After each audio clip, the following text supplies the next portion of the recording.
Gusto kong makita kung saan nila dadalhin ng mga Hapon. Ibig kong mantiyak na ligtas sila doon at itatrato sila bilang tao. Adelina, wag na. Matadamay lang tayo. Marcel, kung ihahatid lang natin ang tanaw ang mga Hapon, kung papayag tayo sa mga maling nangyayari dito, ano ang pinagkaiba natin sa mga walang awang Hapon na umaatake ngayon sa Pearl Harbor, ha? Sa mga Pilipino katulad natin, na singlupit nila at mapagsamantala, hindi tayo maaaring manahimik at payagan na lang na mangyari ang lahat ng ito. Dahil paano pag bumaliktad ang sitwasyon? At ulitin sa ating mga kalapastangan ito, ha? Anong gagawin natin? Adelina, naiintindihan kita. Pero hindi din tama isubo natin ang sarili natin sa panganib.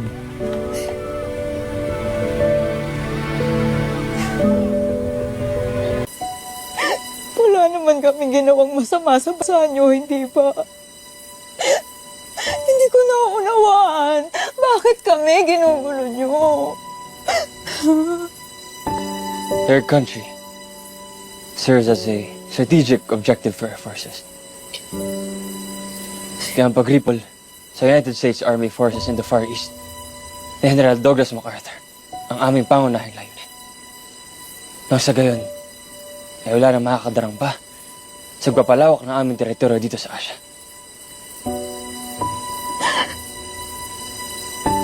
Marami pala talaga akong hindi alam tungkol sa'yo.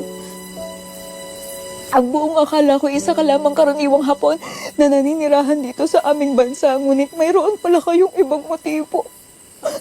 Hindi, Adelina. Hayaan mo muna ako magpariwanag sa'yo. Ipaliwanag ang ano? Kung bakit ka nagpanggap sa amin? Kung bakit nilokot pinaniwala mo kami na isa kang kaibigan, ngunit ang totoo isa ka rin sa mga Hapon na wang sa aming bayan. Na pumapatay at nagdadala ng tako sa lahat ng aming mga kalahi. Adelina, mari ang pagkakilala mo sa akin. Ang totoo'y nakilala na kita. Kung ano ang tunay na Hiroshi.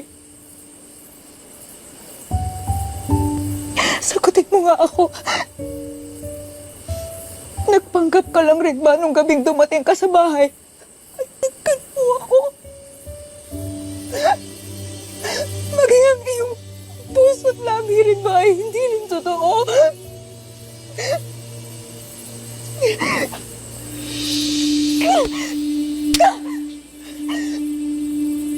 Pait ng halik mo! Simpait ng masasakit na lihim mo, Hiroshi!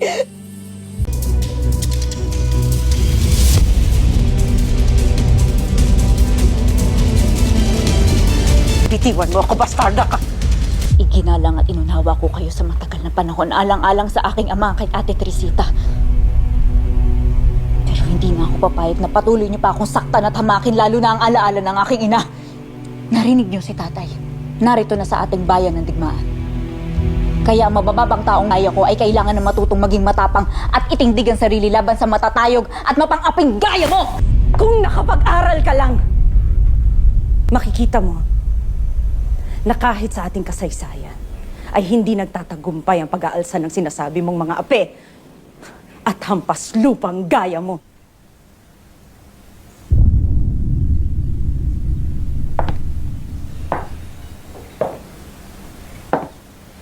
Dahil traidor ang karamihan sa matatayog na gaya mo.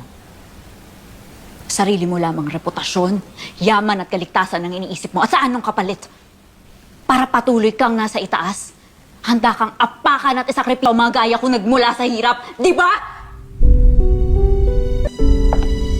You are so naive.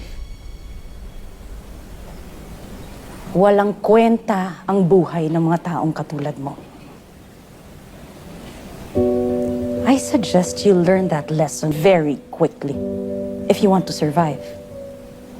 But you won't. This war will eat you alive. Sinusumpa ko sa iyo. Makakaligtas ako. Pero ikaw, hindi. Una kang uubusin ng digmaang ito.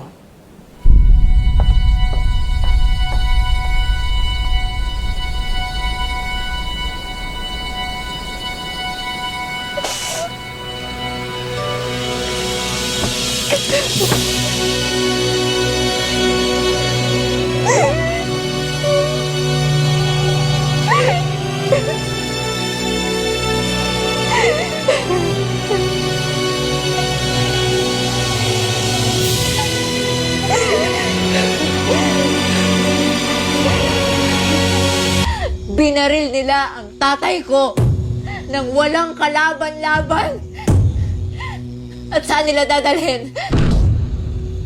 Paano tayo nakasisigurong ipagagamot nila ang tatay ko? Paano kung pabayaan na lang nilang mamatay ang tatay ko?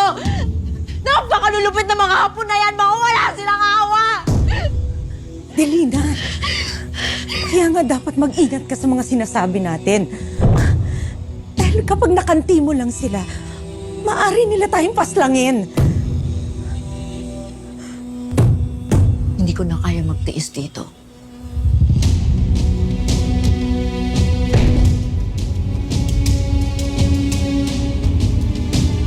Ngunit hindi ka pwedeng umalis, Adelina. Wala na nga si Julio. Ang tatay mo, wala na nga si Teresita. Pati ba naman ikaw mawawala rin?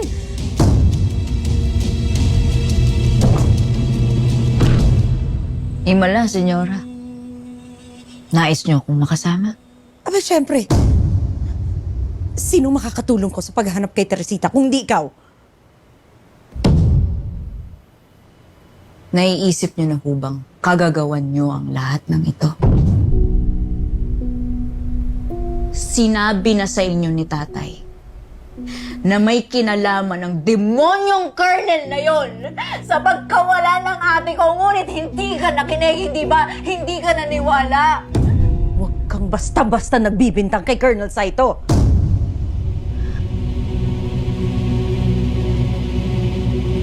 Nasaksihan niyo ang kalupitan ng mga Hapon na yon.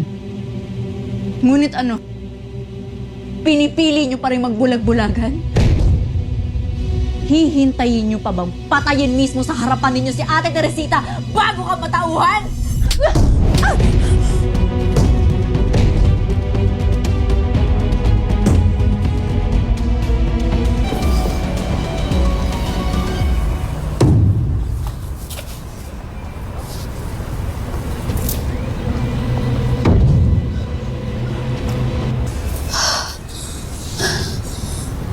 Diyos ko, salamat.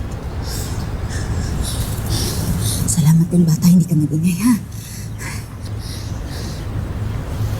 Huwag ka mag-alala. Ha? Wala na sila. Ngunit pasensya ka na. Nagmamadali kasi ako. Kailangan ko na rin umalis, ha? Ate Adelina?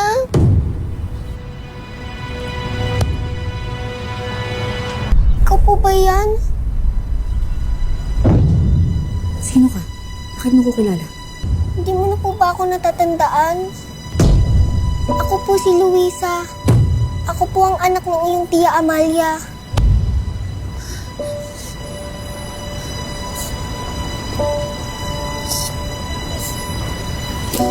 Anong ginagawa mo rito?